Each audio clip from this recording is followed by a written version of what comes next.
Hello and welcome to Flooring Models Kit Review Time. Today we've got AFV's 1/35 scale Centurion.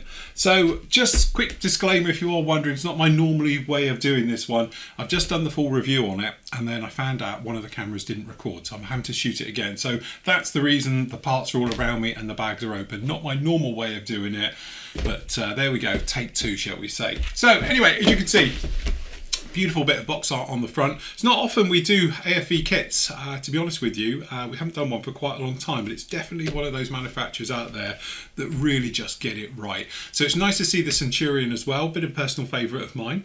I think it gets argued for being probably Britain's best ever tank, but from back in the day, but there we go. Personal choices, I know. Anyway, around on here, we've got some pictures of the built-up kit. Your kit number for this one is AF35328. We've got on the side.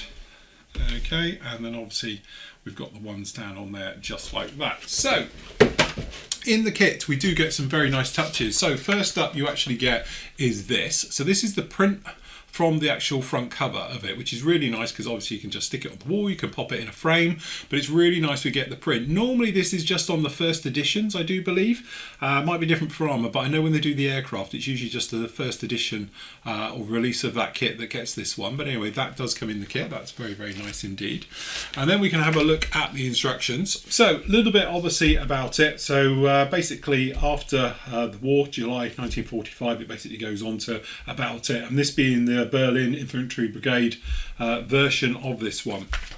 So straight into the kit, we've got colour callouts, usual bits and pieces down on this side, and then straight into it. Straight off the bat, you'll notice we're using springs and bits and pieces down in here which are actually workable parts. So this is part of the suspension system to the actual road wheels onto it, so that's why it's talking about not gluing these down into place. So fitting all this together, you will end up with working parts. Then it's down into the road wheels, so we've got separate tyres onto the road wheels, so that should make painting a little bit easier. And as you notice, it's all workable, so the actual road wheels should work and actually the spring system will work in there as well, so that's nice.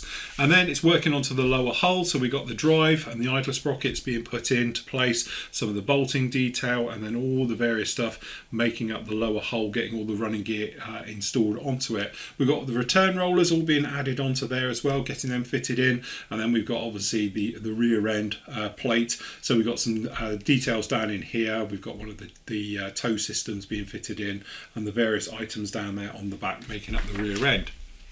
Top decks going on there for the actual engine covers, so we've got all of those being fitted down into there. And then obviously if you're putting in some of the later versions, there's some little changes to make, so just keep an eye out for those. A few holes to be drilled, things like that, those ones are going into it. So we've got the front end, the top deck going in there, and the driver's compartment fitted in. Then all the various beams and parts being fitted onto the back there. We've got the side skirts being fitted on, we've got the exhaust system all going onto the actual build, and then working our way around on the other side with some of the tools as well going on there.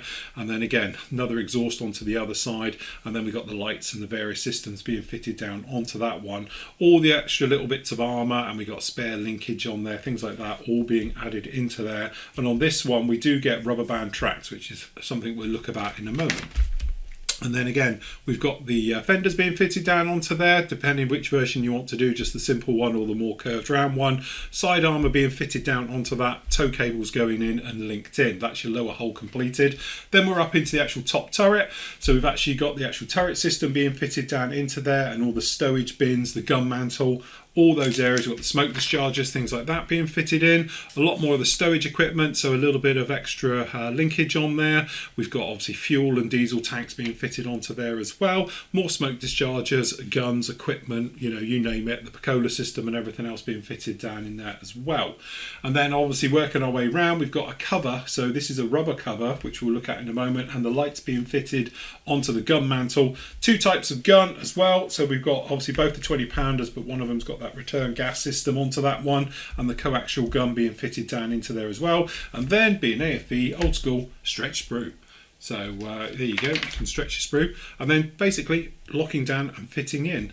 And then your options for this one are quite limited to olive drab, but again you've got different colour options for markings down in here as well, or olive drab or olive drab. All right, so there we go, olive drab. It is for it. So anyway, very nice on there already. So some of the smaller parts we got down in here. So straight off the bat, you can probably see we've got a little bit of photo etch. We've got the markings down in there. We've got a tow cable, which are all looking very nice indeed. There's not a lot of point in getting those all out because we can see those, which is good. We've also got the clear parts with the Cola on there, and obviously all the lights and various things. There is different versions of this kit out there as well, so that's why there's going to be some extra bits in there. So those will all be very nice as well. We have got some poly caps of different sizes as well for different areas onto this one. So one's for the gun, obviously one's for the road wheels and things like that being fitted in there. So keep an eye on the versions of those. What we do get is really nice is this. So this is often spoken about where we've often had discussions about tracks and the nightmare of them going together. The great thing about this is that you don't see the top half of them. So that natural saggy area and stuff isn't a problem with this one. And these are really nicely detailed. You can probably see how well these actually go together. So you can have the join at the top behind the skirt. No one's going to see it. And actually this will be the quickest and easiest way to do it. There is the odd, you can probably see one here, little tab from the injection molding ports. You're just going to nip them off. There's a couple along here. There's another one and another, and one more. Again, oh, there's one at the end as well. So there you go. That's those. So we got 2 loads of those. To be honest, totally usable. No problem with that at all. Then we've actually got some of the top turret bits here, and you can see, highlight for me, this casting on here is absolutely gorgeous. It does look like we've got a little bit of flash or something just going down under here, but one, it's underneath, and secondly, that's easy clean up with it. But again, you can probably see that casting texture looks absolutely fantastic on here. So we got that one, and then obviously we've got the other side. And on here we don't have any cleanup problems underneath there. But again, that casting on the turret is really very nice, and the casting goes right underneath as well. So again, very nice touch there. Then we've obviously got this rubber mantle cover for the gun. And again, we've got the hole for the coaxial gun in there. And again, because this is rubber, it'll give a little bit of movement to this one and things like that. But again, very, very nice indeed. So that's very good. And then we've got some springs. So this is for the working action on this one. So we've got 6 of these brass coloured springs down in here for making it an actually working part. Because we've got the rubber band tracks, we do get individual ones as well. So these are actually for putting extras onto the frontal armour or up on the turret, things like that for spare links. And then we've obviously got the lower hull system, which is moulded in one, as you can see down underneath here, but it's beautifully done. And obviously by the time we actually get it all plated into here for the actual running gear and things like that, it should be pretty much all covered over as well. But the weld beading onto this one is very nice, good level of detail right the way through. So that's very, very nice indeed. Right, over to the parts. First up, we've actually got the main sprue here with the top of the turret, the various areas. As I say, I can't see anything wrong with these at all. No flash, no sink marks, no nothing, which is pretty standard for AFV. So as you can see around in here with the small parts, all looking very nice. Those gun mantle, the back of the gun mantle there as well, and then obviously the various items. We got some the actual jerry cans down in there, and then we've got some of the filters, the hatch covers, things like that. We've got the guns, all those areas. We've got the bottom there of the actual turret, again with all the casting detail, which is very nice, and the storage bins on the side. Top of the turret again, nice casting onto there, no problem at all, and obviously some of the other areas for stowage bins on there as well. And again, on the inside, all looking clean and sharp. Ejection pins are actually recessed right the way through, but even down in here with the tops of the turret, there's a very faint ejector pin just in there, but that won't take much to get rid of, and you're good to go. Then we have over down in here, we've got some of the gear on the sides. So this is the tops of the actual steps on there, the actual treads even for the tracks, that's the word.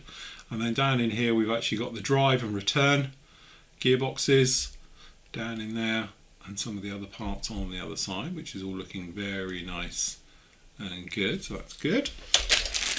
There's not a lot of point getting these out, but again, clever way they've done it. They've done reverse moulding on this. So technically that's normally your face side because all the ejector pins are on the other side, but they've done it the other way. So there's no ejector pins on this, on the part itself, but as you can see, you've got the handles and the various bits and pieces down onto these, but they're actually on the reverse side of what I call the blind side of the mould, which is a very clever way of doing it. So to say, there's no ejector pins on those parts whatsoever, so that's very nice. Top of the deck for down here at the back, and obviously we've got the bottom of the turret, the various things. So yeah, very nice. Again, running around on here, you can see the stowage bins and those areas looking all very nice. We've got the fronts. Again, lots of bits to add on to there. You can. We've got the actual underneath the turret here, but top of the deck, so we've got the actual fueling areas, and then over here we have got the top of the deck system, the rear driver's compartment top, and all the various things for the gun lock and all the rest of it is down on there as well, so that's nice. Again, down under here it's this thing you've got, it's a bit like Braille for people who like to get their hand cut to death, but these will just wipe away. These aren't particularly bad. Like over here, if I show you, if you just pop your finger on it and push it, they just come away. So they're easy to get rid of. Some of them you don't have to, some of them you will. Obviously these ones under here you probably want to get rid of because obviously you've got your track system going down in there, but they are buried out of the way, so I wouldn't worry about it too much on those. They're one of those things that they don't look very nice, but they're easy to take care of.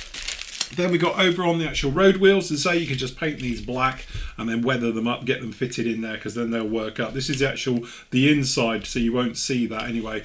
This is the sort of more the face side of those, so that's looking quite nice as well.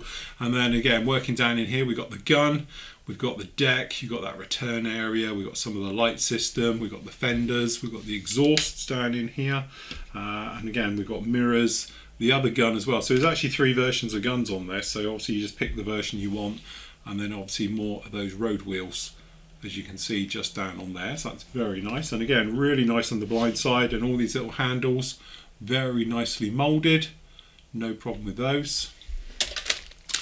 And then down onto the actual drive wheels, and again this is what's quite clever with these. This is technically the top side, but they've moulded it on the underside, so all the bolt detail is technically on the blind side. Again, clever way of doing it.